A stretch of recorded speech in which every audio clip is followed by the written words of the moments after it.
Hey. Hello. How are you all? Welcome to the Intersectional Yoginis podcast. Welcome indeed. This is our episode 0. So basically, we will introduce ourselves and tell you a bit of how we met each other. And also, you're going to hear our first attempt at podcasting. What basically. is this? Yeah, we just got together and started talking without any plan or outline, just to see how, just to test the waters and check the flow. So we thought it would be fun to have that conversation as our episode 0. So we're gonna leave it here and hope you like it. So first, Hannah, who are you? Yay. Well, I'm Hannah Rodriguez. So I currently am a yogi. I live a yogi or yogini lifestyle. So I'm a yoga teacher. I'm a Reiki energy worker, and I'm a licensed mental health counselor. So with that, that's why I kind of moved to LA, is to bring counseling and yoga together, because it really helped me. Yoga really helped me within my mental health. So with that, I came out to LA and wanted to pursue this combination for total mind, body, spiritual healing to come into one. Nice. Yeah. Well, I'm Mela. I am from Mexico and I'm also a yogini. And I started practicing about 5 years ago, and I was looking to improve my mental health, and I started reading about yoga because I had this idea first that it was this beauty called this plastic thing, and because in LA it could be that way. You see both sides, right? You see the beauty cult that's very wide and thin, and also you also have this spiritual community, I think, here. So once I read about it, I took a few classes and immediately I was like, okay, yeah, I need to do this. I went to India, I got certified, and then I've been practicing ever since 2015. And I originally moved to LA to pursue further education in the performing arts. I was doing musical theater in Mexico City, and I just wanted to expand my, I don't know, but my education and my opportunities. So I'm a musical theater trained dancer, singer, actress, and I'm also a teacher. I'm a language teacher and translator and yoga teacher. All the things. All the things. My Spanish teacher. I'm Hannah's Spanish teacher, and she's my yoga teacher. So, I mean, as years went by, I don't know, I feel like I had different expectations from the city, from the country, from the performing, the industry. And then those now changed, and now it's just kind of flow and freelance and whatever I want. I don't do anything full on. I'm not I'm a dancer full on, or I'm a teacher full on. I'm whatever comes my way, I take it. I don't actively pursue acting jobs because I think the industry's bullshit. So, but at the same time, I've done a lot of collaborations with friends and with people who believe in me and in my talent, and so I've been acting either way, and I'm okay with that. I don't need to be in Hollywood because I actually don't love film. I'm more of life, the theater. The theater. And then how did we meet each other? So Well, I was in a living situation that I wanted to get out of. So basically, we met through Craigslist. Yeah, we met through Craigslist. So Yeah. here's the thing. I was in a situation that I wanted to move, and I wanted to move fast, which those of you who know me and my moving situations all over the place. So we know that this is typical, but I was looking on Craigslist and I was like, man, I need something yesterday, basically. And I was looking on Craigslist and I found this place near the yoga studio that I teach yoga at. And I was like, awesome. Like I can literally walk to my yoga studio. So like, I hope this is good. We're actually used to practice before. Like I used to practice there like every day. I was like an avid yes goer to that place. And then I actually switched studios after they changed owners and like the prices changed. Mm-hmm. And I was just like, oh, maybe I explore some other like studios. Yeah. So yeah, and then I go over and I meet Mela and I meet her roommate. And I was kind of in a position where I wanted to make a move fast, but I also didn't want to be like, okay, let me move in today kind of thing. So, you didn't want to commit. I remember that you were like, I can commit to 3 months. And I'm like, dude, maybe 3 months. And also I'm very anxious about changes. And especially if I like the person, I'm like, just stay here forever. And I was like, maybe just a couple months, maybe. And I was like, well, at least 4-5 months can you commit to? And I was like, I don't know. I'll see. I'll think about it.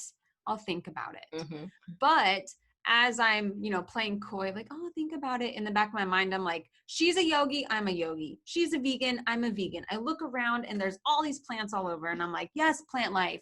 So everything is aligned. I'm just being resistant, right? So I'm on my way driving home, be like, oh, whatever. I'll tell her tomorrow. I think I want to move in here. And I was like, you know what? Screw it.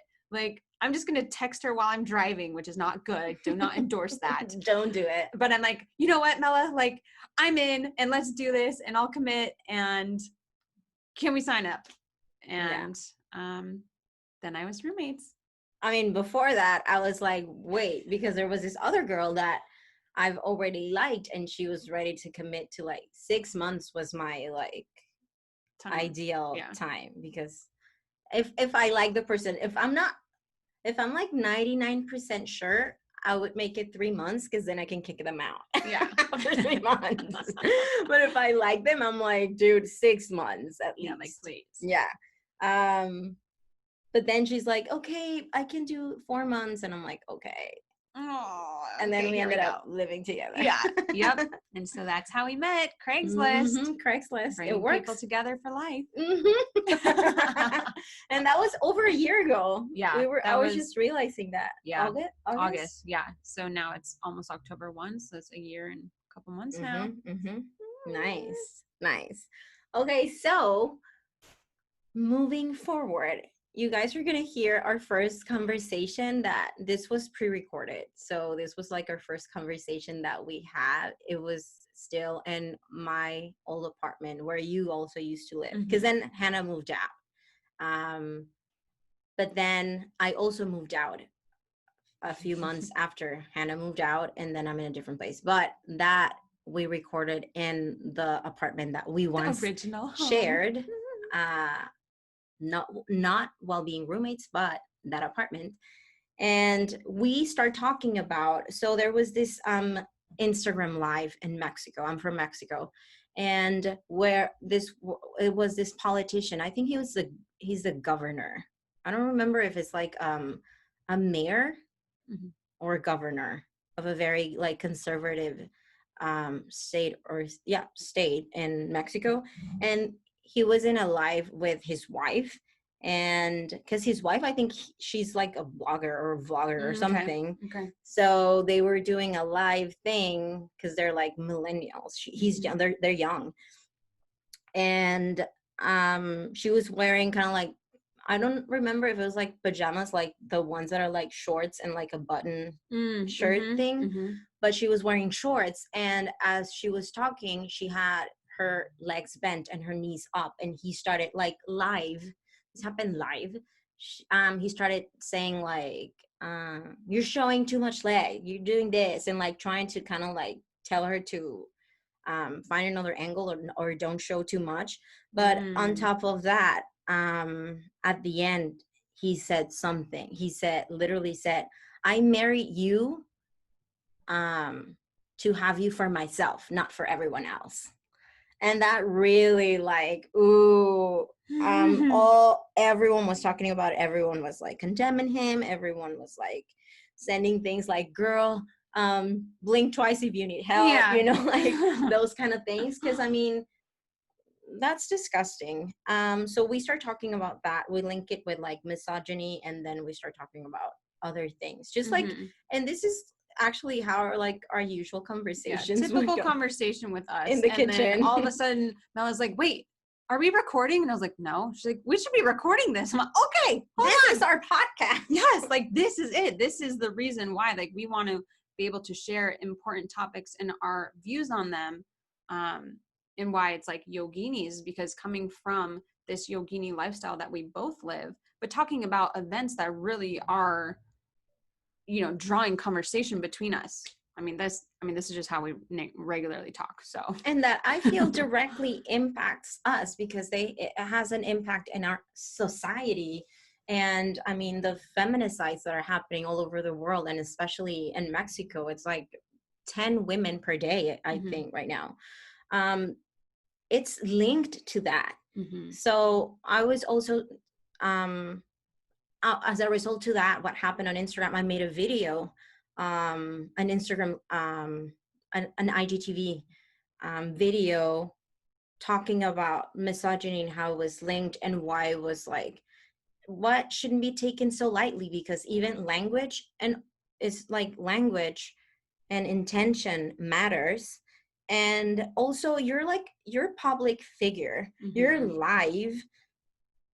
What do you think happens like behind closed doors, you know, like it just.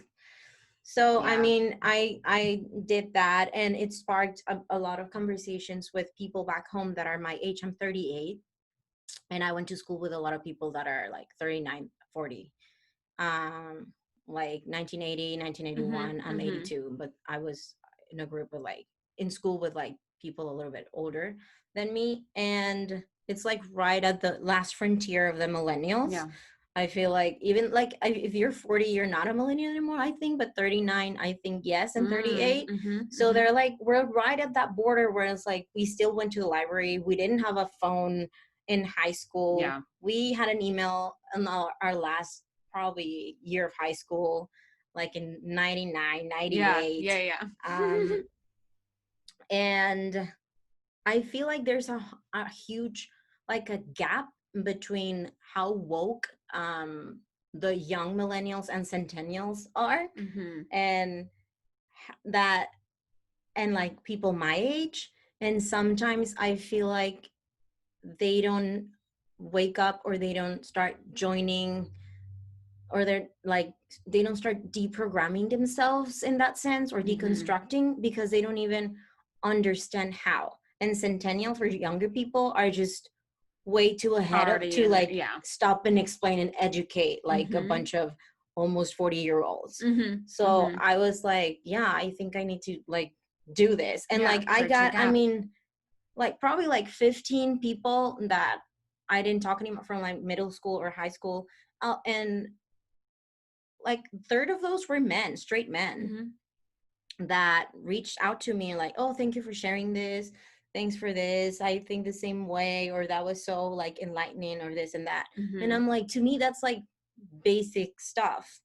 And probably for a centennial, I'm like a fossil. Like, ma'am. Ma'am, get with it. You know, but like there's this gap, and I'm like, I mean, and there's no shame, and also like trying to better yourself and like learn, because I'm trying to learn. I'm trying to like deconstruct. I'm trying those things. Maybe I'm not at the same level as like the new generations, but I'm trying. And I feel like that's what matters, to be like in the process. Absolutely. And to share the process Mm-hmm. and to be held accountable and all those things. Mm-hmm. So that's what we're talking about. And what else? You want to say anything else, Kiana? No, just, putting it out there that this is our avenue of, just creating that outlet to share, to be authentic, and just express what's inside, because we each have so much knowledge and wisdom just from our own experiences. And so it's like this episode, you're just diving right in, just to an everyday conversation that we typically have. Yeah, exactly. Because also what I like about like our relationship specifically is that we're so different that just having a conversation sometimes is just so enlightening to see the same concepts apply so differently in life. Mm-hmm. But in the end, it's like for the same purpose or with the same like intention. Yeah, intention, and also like what's the end, like with the same results. Yeah. Mm-hmm. So yeah. All right. Hope you enjoy that. The Intersectional Yoginis. And that, do you like that or no article? Wait, what do you mean? The Intersectional Yoginis or just Intersectional Yoginis? I think I like that. Yeah. Because we're the. I'm the, and you are definitely the Hannah. The. And I'm the Mela. I mean, for sure. For sure. For sure. I am. Yeah. Yes. I know that for a fact.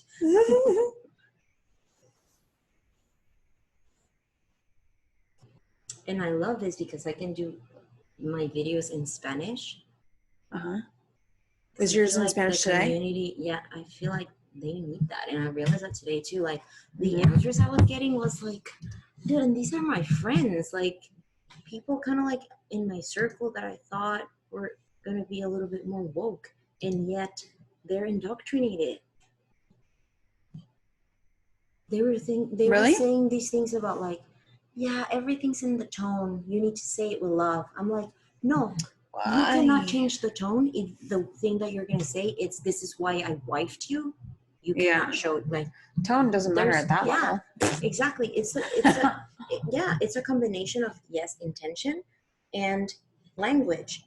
And then if the language is flawed, you cannot fix that with intention. Mm-mm. No. Because that's just offering an excuse. That's just saying, like, that's like, I was kidding. Wife, that's what I marry you, okay? No one can judge you. Remember that you're mine. You're my sex bitch. Yeah. No, that's not fucking funny. No, yeah. No, I feel you. Because that's what always gets me about people who like say sly shit and they're like, I'm just kidding. I'm just joking. Like, you don't throw shit out of the universe joking. What are you gonna say? Like, never mind, universe. Like, you don't fucking do that. And especially when you are like, well, when you can see the harm it can do. But that's the thing. Like, they're not seeing it. They think it's fake. They think this is like this made up shit. That we just come up with to be annoying because we're so bored. And because we hate men so much. Mm-hmm. Mm-hmm.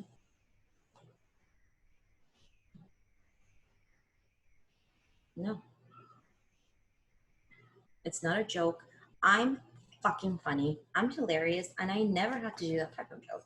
And I had a few in my Rolodex. I have a few of those jokes. And guess what? I chose not to use them. Because they're harmful. And the thing is that they're harmful to myself. Like, dude, that's what they don't understand. That misogyny hurts men. Especially. It hurts men. And once men are fucked by it, then it's men who hurt women. That's how it works. Yes, because they're hurt.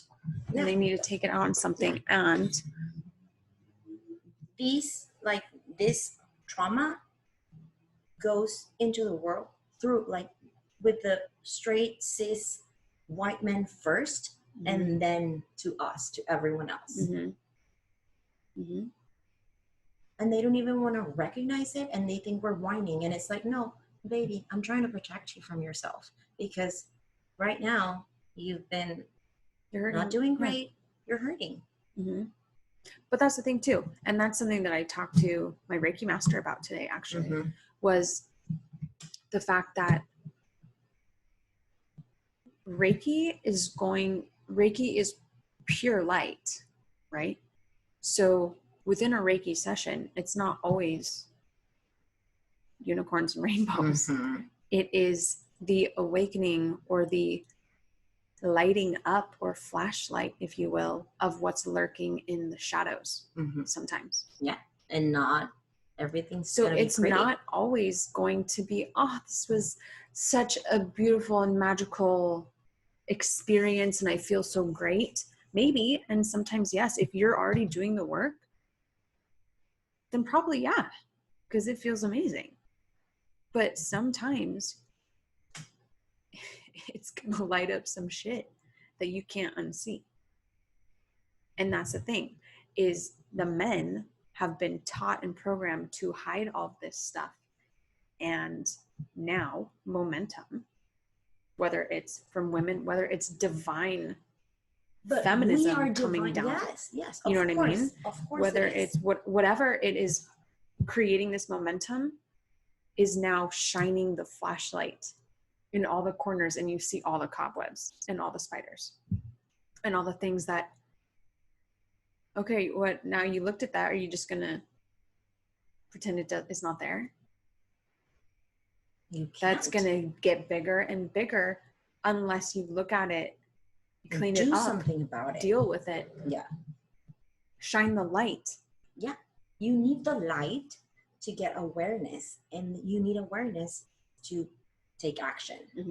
Because if you don't know something exists, how are you going to change it? And the thing is we as women can speak because we've been put in the shadows. So we're like, we're in this. And you guys are too, you just don't want to look. So it might be coming out on blast because we've already been in the shadows. So we already know intuitively how to do the work. Yep. Because we've been surviving in it. And also we were just created with a different gift that is connecting to life. Literally the capability to create life. Literally. Yes. Yeah. And that's the most powerful thing you can have. That's why it's so scary to them. Which is why it's like, oh, you're a witch. Yeah. Oh, Salem witch trials. Like this is what we talked about today too. Me and my Reiki master is like, oh, that feeling of like, oh, that's why witches were put up and burned at the stake, is because of so much power. But it's simply illumination that they were not afraid to look at. That these other people were afraid and said, no, blame it on you. You showed me that. But it's yours. Exactly.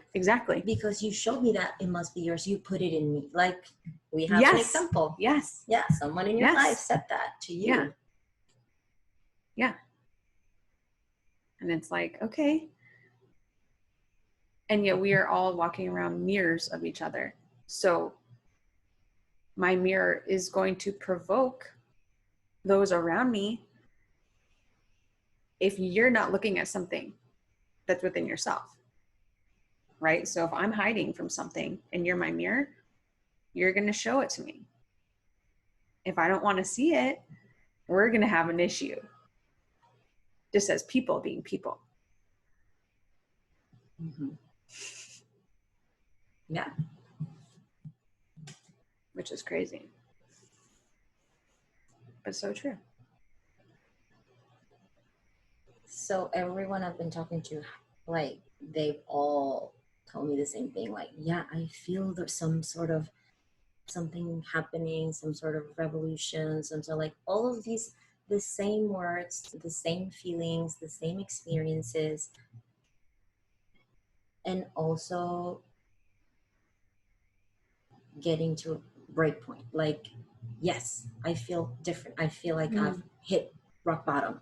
I feel like it's time to change. I feel like I've been stuck for a bit, and now I know that I need to just be. One of my friends told me that, like, I realize now that I've been just trying to do this and have this, and in reality I just have to be. I'm like, fuck, like, Yes. you're an angel. Like, you were named after an angel because when you were born, you were about to die, and your mom called on that energy of the archangel Gabriel, and then she said, if he survives, I'm gonna name him Gabriel. You survived, you're here, and you're a fucking being of light. I always think of you as an angel.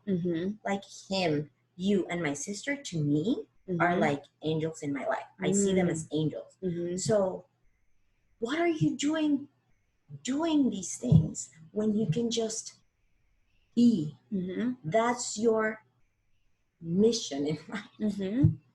But that's so interesting you say that, because I too get caught up in the shoulds and supposed tos and operations in society, and how do I survive, and how do I make money, and how do I express this to the world, and how do I reach all these people and help all these people.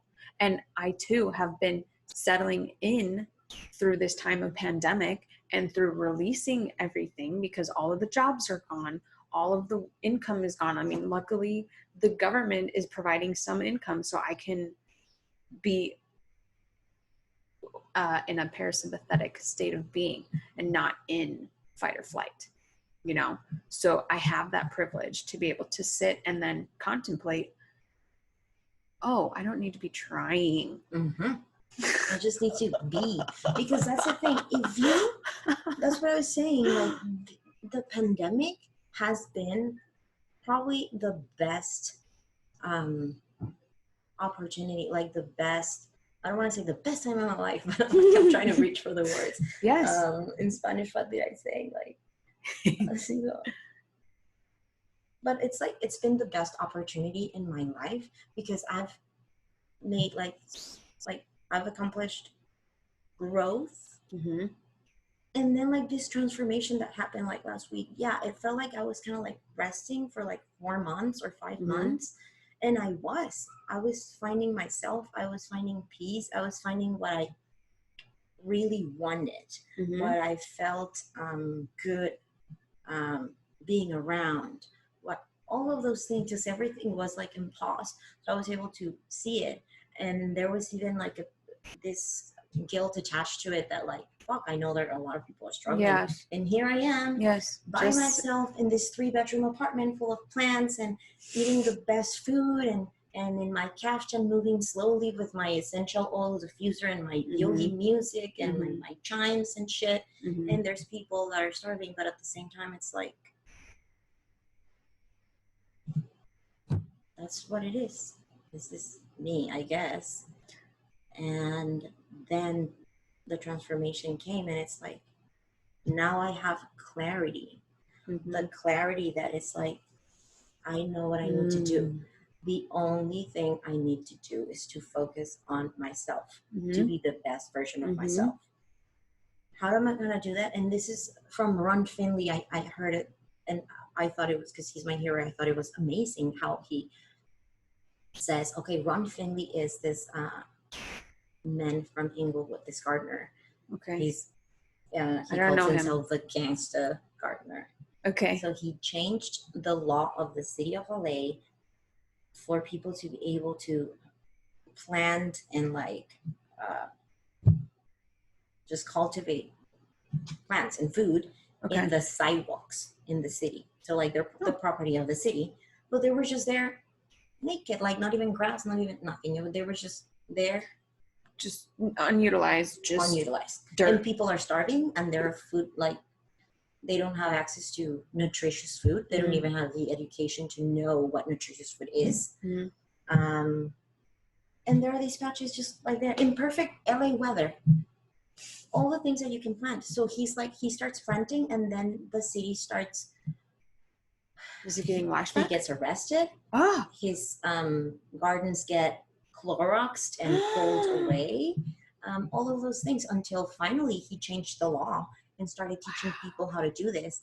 And he says, we are way to fight this oppression and to rebel and to fight for ourselves. The only way we can do it is being the best version of ourselves. Mm-hmm. Be at the top of our game, mm-hmm. physically, mentally, spiritually, emotionally. And that way we can fight the fight, mm-hmm. and mm-hmm. do whatever. And this is my activism. This is my rebellion. This is the revolution. Being able to eat nutritious food almost for free, knowing how to grow it, putting that intention of love from the moment you plant the seed, mm-hmm. to the moment you harvest it, and then cook it and then, mm-hmm. put it in your body. That's radical. Yeah. That's self-care. Mm-hmm. Self-love, mm-hmm. is radical. So that's what I got from, like, the clarity is like, you just, mm-hmm. need to work on yourself, and you already know, because you, like, I've detected these things way before. I've just chose to not do anything about it. Yeah. And what I know I need to do to keep myself in check is meditate and exercise. Mm-hmm. And maybe I would add hydrate, because I forget. But I know that if I meditate and exercise, mm-hmm. everything, like, the food I crave, like, the food thing is solved, because I'm gonna eat healthy, because I'm, mm-hmm. already vegan, and the craves are gonna be healthy vegan food. Mm-hmm. Mm-hmm. I know that I'm gonna be getting sun, because my workers are gonna be outside. Mm-hmm. I know that I'm gonna get, like, everything falls into place, and as long as I just keep going, like, the momentum going on the clarity, then I don't need to do shit. I just need to be, and the messages from the universe will manifest themselves to show me where to go. Yeah, well, it's like they literally, the path is presented. It's like, follow the yellow brick road. For you, like ballet. For you. That's it. And it seems so simple, but it is simple. And that's that. But our programming has told us, no, you need to go to the grind. You need to do all these things. There's all these hustle. You need to hustle. There's always a challenge. You need to be the underdog who comes up and rises on top, and the hero's journey. I was talking to a friend of mine, and she was like, the whole hero's journey is completely skewed to tell a story that then conditions us to the way of life, when we don't even need that type of hero's journey. We can just simply be. But once you're ingrained, and because storytelling is such a way of teaching lessons, then that hero's journey is then taught. You have to struggle. You have to hit rock bottom. You have to do all of these things to then rise up to come up on top. When in all reality, yes, you come back to meditation, exercise, nutrition, sunlight, nature, mm-hmm. Mm-hmm. Let the universe speak to you, connect to you. And it can be that simple. It can be that simple. And it is that simple. And I would simple. Add, like, sometimes, like, environment, because and by environment, I don't mean only physically, but emotionally, like, your relationships, like, socially, your environment, not only physically, but socially, what you surround yourself with. Mm-hmm. And yes, all of those things, I literally have a list when I was trying to cure myself from depression. I made, like, this list, and it was these things, but now it's simplified. It's so simple now. It's just 2 things. It's mm-hmm. meditation and exercise. Mm-hmm. All of the other things fall in place when I do the first 2. Mm-hmm. Mm-hmm. And maybe, I'm pretty sure, because I feel like that's what the monks do, just meditation. Yeah. Yeah.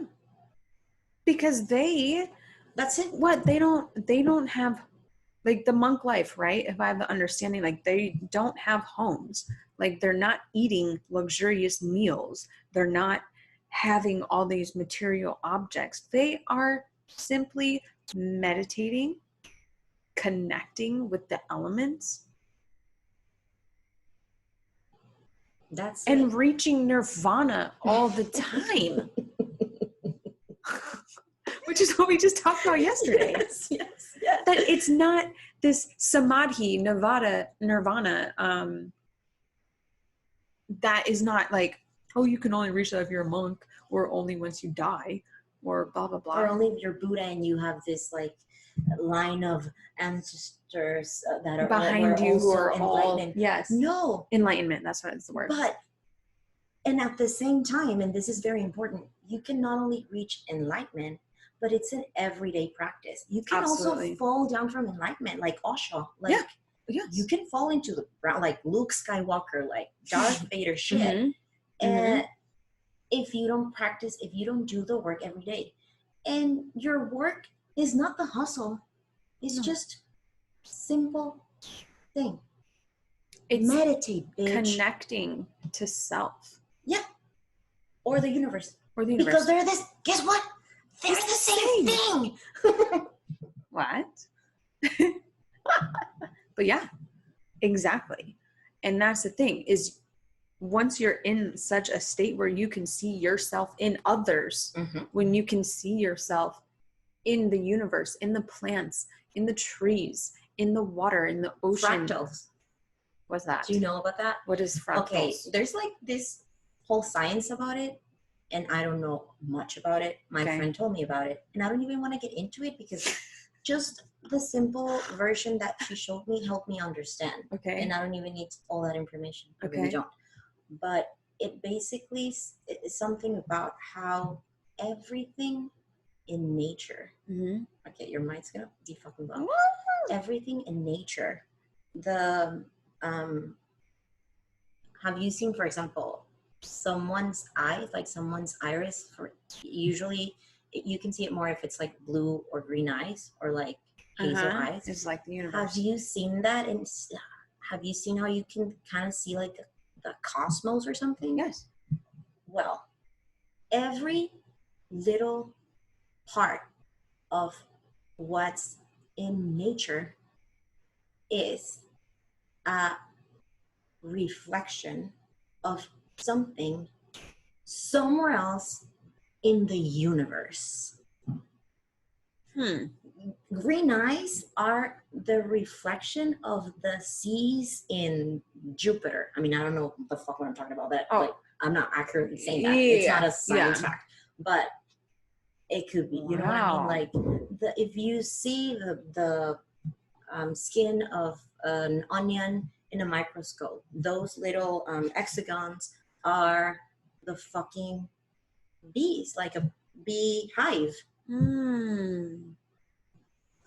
The golden number, that you can find it in spirals, and you can find it in your face and in your body, that proportion thing. Wow. That's another example of this. So that only tells that is proof that you can see, and this is quantum physics. It's not like made up shit. Yeah. This is not like, no, it's just, this is not, I'm guessing, this is a science thing that we can't not speak of yet. An expert on, but that it just reminds you that you are the universe. Not only you're connected, you are the universe. So that means that you have access to the power of the fucking universe. Dude, that's insane.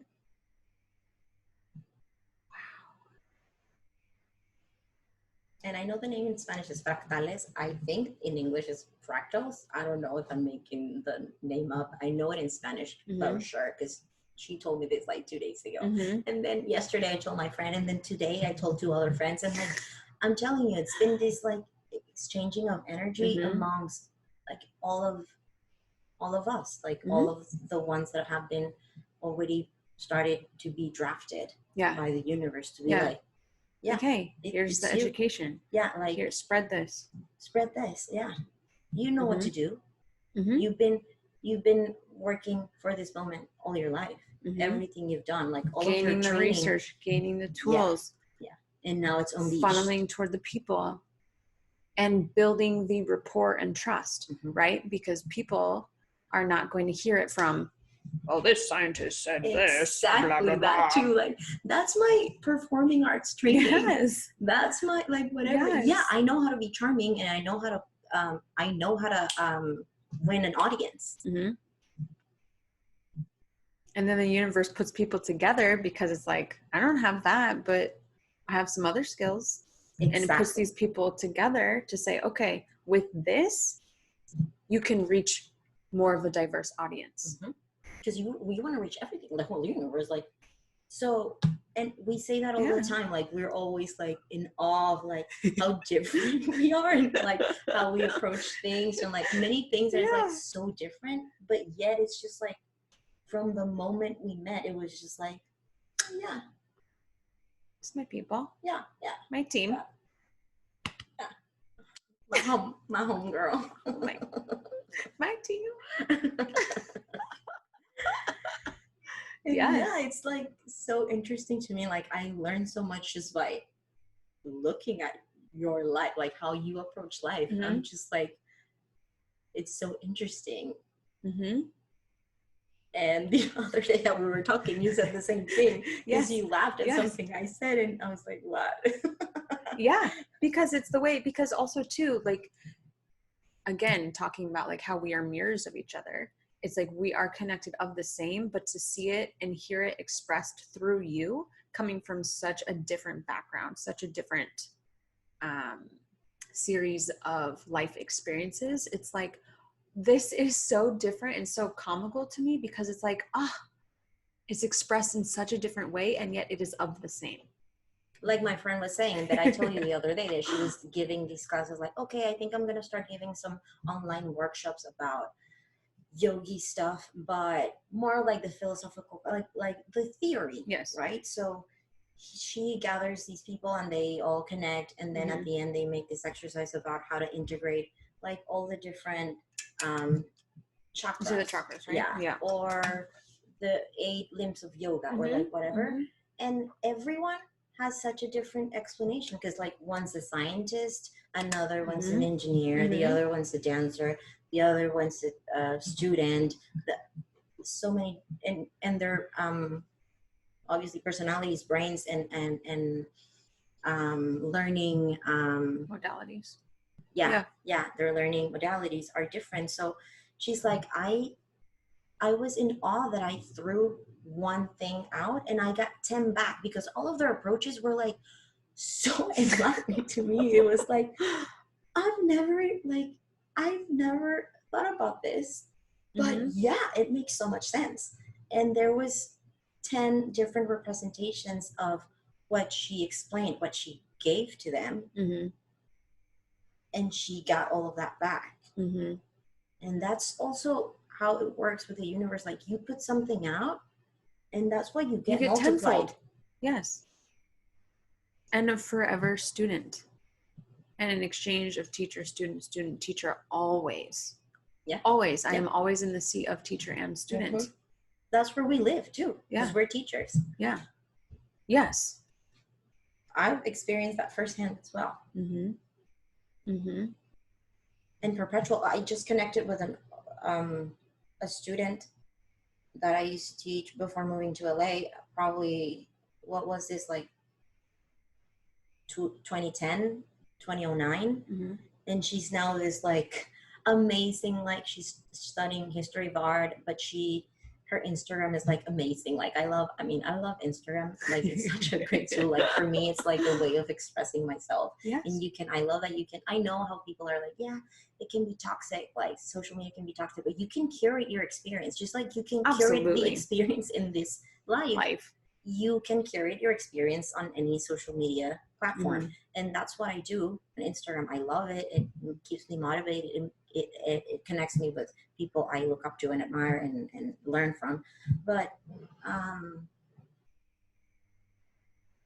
I connected with her about something else, and we ended up kind of like declaring our loves for each other. Like, oh yeah, I'm always seeing you from afar and thinking like you're so wonderful. And I'm always talking to my friends about you and saying like, oh, she was my student. Yeah, I contributed. Props. Like, yeah, exactly. So I'm like always so proud. And she's like, oh my God, I feel the same way. I've always thought you're like this and this and this. And I'm like, well, let's reconnect. Like, we're adults now. Yeah. Yeah. And we can be friends. And whenever you want, you can come here. Like, and whenever I go to Mexico City, we'll like reconnect. Like, we'll now be connected forever because now we know that it's just we like love each other. Yeah. Because we've learned so much from each other. In the distance, like not even really talking that much to each other for years, only looking at each other's Instagram. Yeah. Yeah. Like, what a positive utilization of the tool. And just like you said, to the curation of it, it's so true. Because you can easily get sucked into, oh, I wish, oh, I that, oh, this, blah, blah, blah, blah, blah. But that's the thing. You don't have to follow those people. You don't have to be looking at that stuff. You have the active choice of what you're interacting with. And also mute. That's such a great tool because sometimes you could feel bad or like rude if you unfollow someone you know. You can just mute them. And you can choose to mute their stories or mute their grid or both. Yeah. And that's it. You don't have to see them, but also they don't have to see that you unfollow them. And it's a win-win.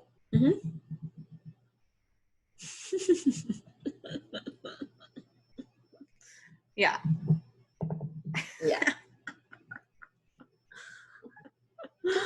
So well, good. guys. Well, guys, and this was the episode of today. I hope you enjoyed half the episode. We had a long talk beforehand and then realized we should be recording this. Yeah, but it's fine. I mean, I think we recorded a good amount. And I mean, I hope you enjoyed the trip. And hope you join us in the next always. one. Yeah. Perfect. Peace out. And that was that. Yep, that's us for you. Episode 0. We definitely like this was kind of like really like just like a conversation that we have. So we definitely weren't taking like a third pair of ears into consideration. So I feel like that's what we're going to take into account for like next time. Yeah. But I mean that's us. You can get an idea of like our personalities, how we are. Yeah. Exactly. And then oh yeah, go for it. Also, I mean, I was hearing myself because I said something about like the pandemic and like my experience in it.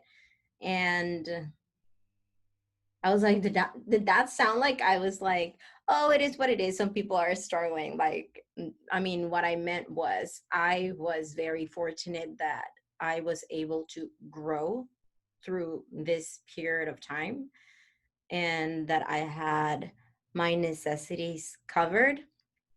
I just didn't want to linger in the guilt of thinking about others and just get sucked on that exclusively. I was aware and I was like trying to do as much as possible to like not only be aware of it, but like help whoever I could. But at the same time, I feel like it was a time for me to grow. So I was able to eventually help more and contribute more to the world.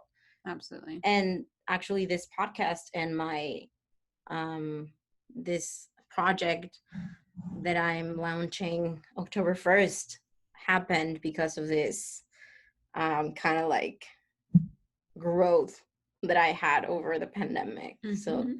just wanted to clear that. Yep, clear it up. And just to like, we'll definitely be better at kind of explaining like terminology and explaining the topics that we are talking about when moving forward. Just that you all are on the same page as us. Because I know some of these terms, like for me, some of these terms I have never even heard of either until Mela's like, hey, have you heard of this? I'm like, tell me more. The counselor in me. Yeah, tell me more, please. But yeah, so just welcome. Thank you for being our third set of ears. Yes, and tell a friend if you like it. Tell a friend. Please let us know if there's anything you'd like us to talk about.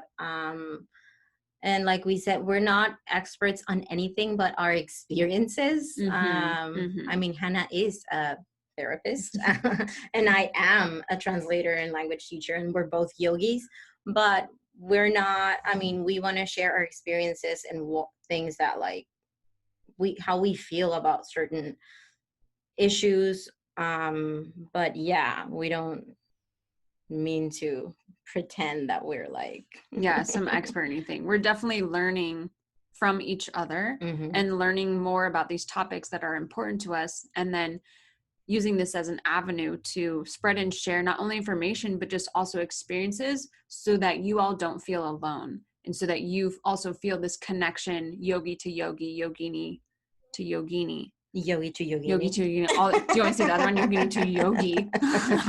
All the combinations. 4 times 4. No, just kidding. But just so that way we all start building that connection to each other. And because ultimately that's what we're all energy, we're all light, we're all connected in that way. So this is just another form of that. And then what would be the non-binary term for yogi or yogini? Yogs? The yogs. All you yogs. Your yogs. Your yogins. Yeah. Yeah. But it's actually interesting that the use of those words, because what you were saying, like you can choose. Yeah, you can that choose. day when you practice, you can choose, oh, am I a yogi or a yogini? And the example you gave was so perfect, because these teenagers have no social construct around the words yogi or yogini. Yeah.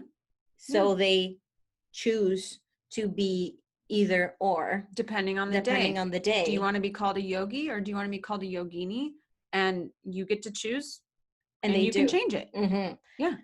And absolutely. Whereas if you would say like boy, girl, man, woman, they would be like, I'm always, like I'm this. Yeah. And that's exactly. And that's fine too.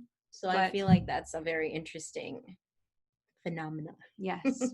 So thank you all, yogis and yoginis, for your third pair of ears. And yokes. And yokes. And yeah, if you want to reach out to us, we do have an Instagram handle.